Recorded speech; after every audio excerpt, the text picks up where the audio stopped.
ગોટાળા માટે અહીંયા સૌથી પહેલાં પેનમાં મેં તેલ લીધું છે, જીરું અને બટર એડ કર્યા છે. હવે એની સાથે આપણે એક ડુંગળી ઝીણી સમારેલી એડ કરીશું.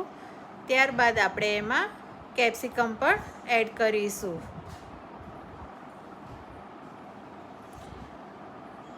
હવે થોડું સમારેલું લસણ, લીલા મરચાં એડ કરી અને સાંતળી લઈશું. ત્યારબાદ તેમાં ટમેટાં એડ કરીશું. હવે થોડું સ્વાદ પ્રમાણે મીઠું, હળદર પાવડર, ધાણા પાવડર, લાલ મરચું પાવડર એડ કરીશું આપણે અને મિક્સ કરી લઈશું. ત્યારબાદ તેમાં ઝીણી સમારેલી પાલક એડ કરીશું. બધું સરસ રીતે આપણે મિક્સ કરી લઈશું, જેથી મસાલા અંદર સારી રીતે મિક્સ થઈ જાય. હવે ઢાંકી એને ચડવા દઈશું. ચડી જાય એટલે અંદર પાઉંભાજી મસાલો એડ કરીશું, થોડું પનીર એડ કરીશું.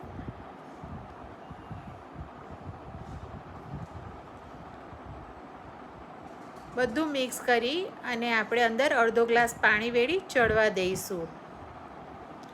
આને તમે બ્રેડ સાથે કે ઢોસા સાથે તમે લઈ શકો છો ઉપયોગમાં.